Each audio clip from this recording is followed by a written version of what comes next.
नमस्कार विद्यार्थियों, स्वागत आप सभी का हमारे YouTube channel biology by DR गुजर में। इस वीडियो में हम शुरुआत करने जा रहे हैं कक्षा 10 का बायोलॉजी वाला जो पोर्शन है, उस पोर्शन में अपना एक चैप्टर है मेंडल के जो आनुवंशिकता से संबंधित नियम है, उससे संबंधित चैप्टर।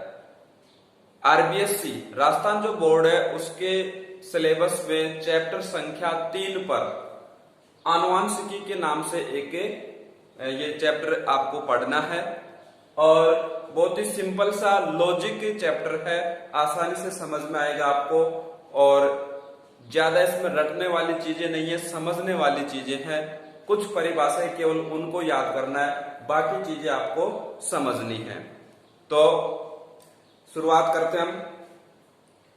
आनुवंशिकी जो भी हम चैप्टर पढ़ेंगे उसको भागों में पढ़ेंगे, क्योंकि एक साथ कोई भी चैप्टर कंप्लीट नहीं होगा, न तो ऑनलाइन क्लास में न ऑफलाइन क्लास में। इसलिए हम जो भी चैप्टर पढ़ रहे हैं उनको पार्ट्स में पढ़ेंगे। जो ज्यादा बड़ा होगा उसके ज्यादा पार्ट्स बन जाएंगे, छोटा होगा उसमें 2 या 3 पार्ट्स में वो कंप्लीट हो जाएगा। तो पहला भाग, इसमें हम कुछ टॉपिक हैं वो पढ़ने जा रहे हैं आनुवंशिकी वाले चैप्टर में। सबसे पहले हम परिभाषा बता रहे हैं, आनुवंशिकी किसे कहते हैं। जेनेटिक्स इसको बोलते हैं अंग्रेजी में। आनुवंशिकी क्या है, कौन सी शाखा है? तो आपको पता है विज्ञान में हम शाखाएं पढ़ते हैं, भौतिक विज्ञान, रसायन विज्ञान, जीव विज्ञान।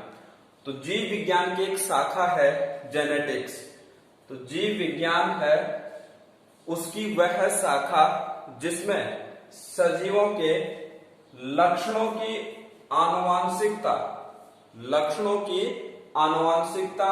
और विभिन्नता, ये 2 शब्द हैं, इनके आगे हम परिभाषा बताएंगे। अभी केवल आप आनुवंशिकी की परिभाषा समझे।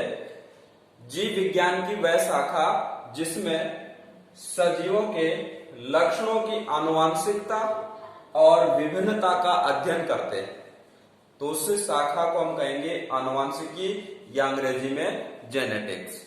तो जेनेटिक्स जो शब्द है वो सबसे पहले एक वैज्ञानिक थे, बेटसन नाम के वैज्ञानिक। उन्होंने सबसे पहले इस शब्द का प्रयोग किया। तो ये छोटे प्रश्नों में कई बार बोर्ड परीक्षाओं में पूछ लेते हैं, तो इनको भी हम साथ में लेकर के चल रहे हैं, जो छोटे क्वेश्चन है। बेटसन ने सबसे पहले जेनेटिक शब्द है उसका प्रयोग किया।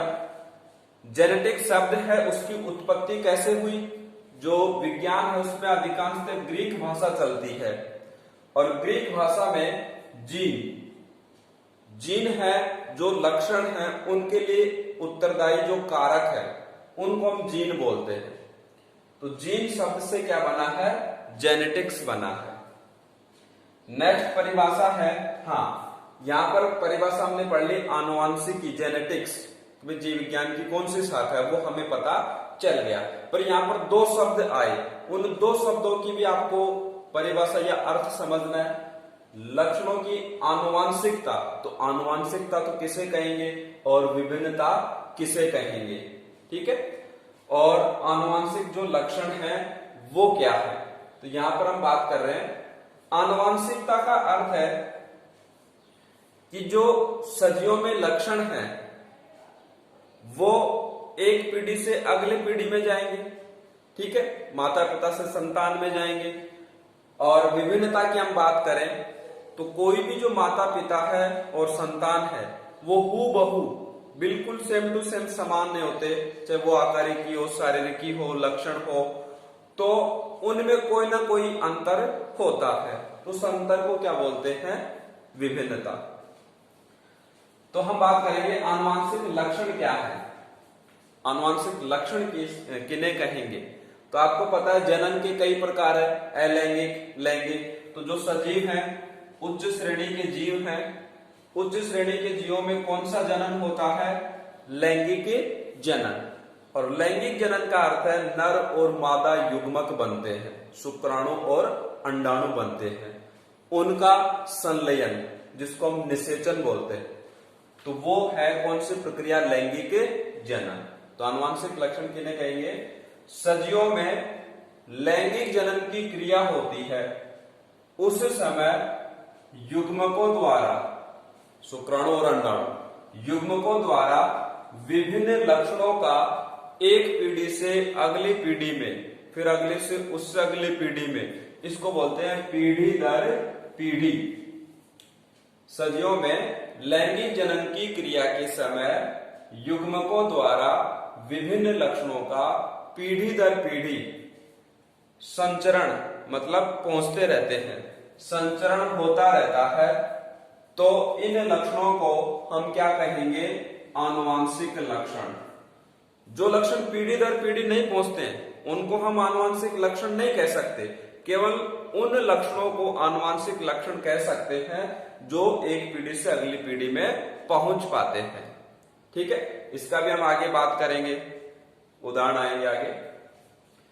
नेक्स्ट जो परिभाषा है वो है वंशागति की, जिसको अंग्रेजी में बोलते हैं हेरेडिटी, वंशागति।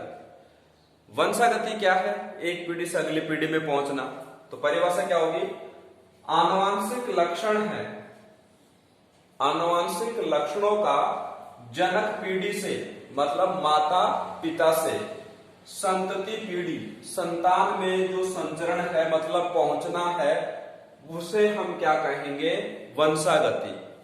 आनुवांशिक लक्षणों का जनक पीढ़ी मतलब माता पिता से संतान में पहुंचना, संतति में संचरण होना, उसे हम क्या कहेंगे? वंशागति। यहां भी एक छोटा क्वेश्चन है, इसको अंग्रेजी बोलते हैं हेरेडिटी, और हेरेडिटी जो शब्द है उसका सबसे पहले प्रयोग किया स्पेंसर नामक वैज्ञानिक ने। तो यहां पर दो बिंदु निकल कर के आए।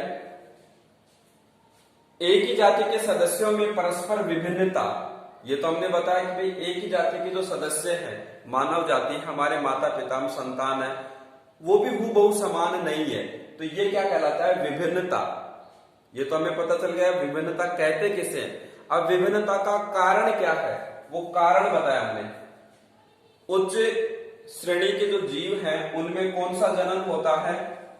लैंगिक जनन। और जब लैंगिक जनन होता है तो उसमें एक घटना होती है, जब युग्मकों का संलयन होता है, निषेचन होता है, तो एक घटना होती है जीन विनिमय। जीन विनिमय का अर्थ जो जीन है, लक्षणों के लिए उत्तरदायी जो कारक हैं, उनकी अदला बदली होती है, और उस अदला बदली को हम क्या बोलते हैं? जीन विनिमय। और उस जीन विनिमय के कारण क्या होता है? विभिन्नता उत्पन्न होती है। तो ये पॉइंट क्लियर हो गया। नेक्स्ट पॉइंट, जो ये चैप्टर हम पढ़ रहे हैं आनुवांशिकी, जेनेटिक्स। तो आनुवांशिकी का जनक कौन है? जनक का अर्थ है उस विज्ञान को सबसे पहले उसका अध्ययन करना, उसके बारे में बताना। जैसे हम पढ़ते हैं कि जीव विज्ञान का जनक अरस्तु, ठीक है।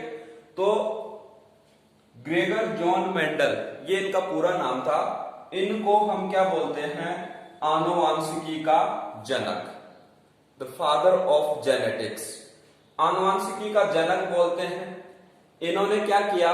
उद्यान मटर, जिसका वैज्ञानिक नाम है पायसम सटाइवम। उद्यान मटर का वैज्ञानिक नाम क्या है? पायसम सटाइवम। उस पर प्रयोग किया, और उस प्रयोग के जो निष्कर्ष थे, परिणाम थे, उन परिणामों के आधार पर आनुवांशिकता से संबंधित कुछ नियम बताए, और वो नियमों का प्रतिपादन किया। उन नियमों को हम किस नाम से जानते हैं? मेंडलवाद। ये पूछा जाए मेंडलवाद क्या है, तो जो आनुवांशिकी के जनक थे मेंडल, उन्होंने क्या किया? पायसम सटाइवम पर प्रयोग किया। उन प्रयोगों के आधार पर कुछ निष्कर्ष निकाले। वो निष्कर्ष क्या कहलाते हैं? मेंडलवाद। फिर दो महत्वपूर्ण प्रश्न है, कई बार पूछे गए हैं कि भाई जो मेंडल ने आनुवांशिकता से संबंधित प्रयोग किए, तो मेंडल सफल क्यों हुए और वैज्ञानिक क्यों नहीं हुए? तो मेंडल की सफलता के कारण। और दूसरा प्रश्न बनता है कि मेंडल ने मटर का चयन ही क्यों किया? तो ये दो क्वेश्चन है। तो पहले हम बात करें मेंडल की सफलता के क्या कारण थे। मेंडल ने क्या किया? एक समय में, लक्षण कई होते हैं सदियों में, एक समय में एक ही लक्षण की वंशागति का अध्ययन किया। एक समय में एक ही लक्षण की वंशागति का अध्ययन किया, जिससे निष्कर्ष निकालने में क्या रही, आसानी रही। दूसरा सफलता का कारण मेंडल का, मेंडल ने जो भी अपने संकरण से संबंधित प्रयोग किए पायसम सटाइवम पर, मटर पर, तो उनके कुछ आंकड़े भी प्राप्त हुए और उन आंकड़ों का विश्लेषण हम ये कह सकते हैं गणित टाइप जो है, गणित के जो आंकड़े हैं उनमें यदि हम गलती कर देंगे तो प्रयोग क्या होगा, असफल हो जाएगा।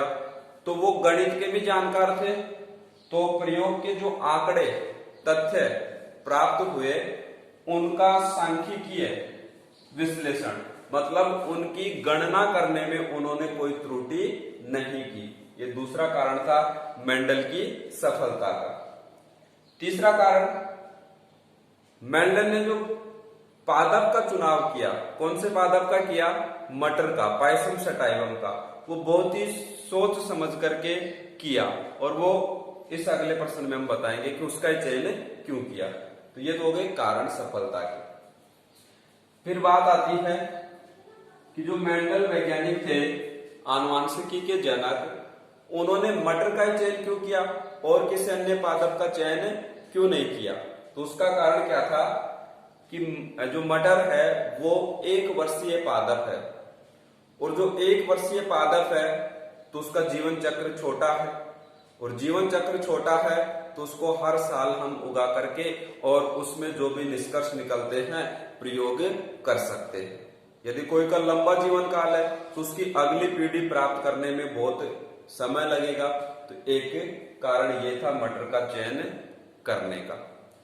दूसरा कारण, मटर है उसमें द्विलिंगी पुष्प होता है। ये पीछे पढ़ा आपने कक्षा 8-9 में। द्विलिंगी पुष्प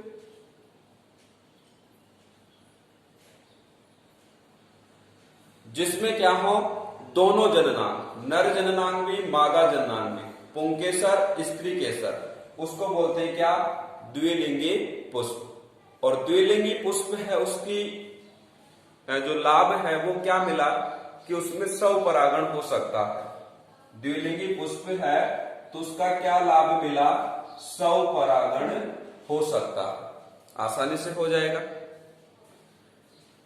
तीसरा कारण, मटर का चयन क्यों किया, विपुंसन। विपुंसन का अर्थ है जो द्विलिंगी पुष्प है उसमें से हम किसको हटा दें, पुंकेसर को हटा दें। तो पुंकेसर को हटाना वो क्या कहलाता है, विपुंसन। और पुंकेसर को हटा देंगे तो पहले द्विलिंगी पुष्प था, अब क्या हो गया, एक लिंगी। नर जननांग को हटा दिया, कौन सा भाग बचा, मादा जननांग। अब इसमें स्वपरागण नहीं होगा, कब, जब विपुंसन कर देंगे। तो विपुंसन कर देंगे तो उसमें हम क्या करवा सकते हैं, पर परागण भी करवा सकते हैं। दोनों ऑप्शन है, स्वपरागण भी हो जाएगा और पर परागण भी कृत्रिम रूप से हम करवा सकते हैं मटर के पादप में। ये रीजन था। चौथा रीजन क्या था मटर का चुनाव करने का, मटर में विपर्यासी लक्षण है। अभी 7 लक्षण है, अभी हम आगे बात करेंगे। मटर का जो पादप है उसमें 7 लक्षण है भाई, लंबाई का हो गया, ठीक है, पुष्प, फली, ये सारे जो लक्षण हैं वो लक्षण थे उनके जोड़े के रूप में थे, उनको बोलते हैं विपर्यासी लक्षण। और वो क्या है, जोड़े के रूप में, जिससे उनका अध्ययन करना आसान हो जाता है। तो ये पहला पार्ट अपना, नेक्स्ट दूसरे पार्ट।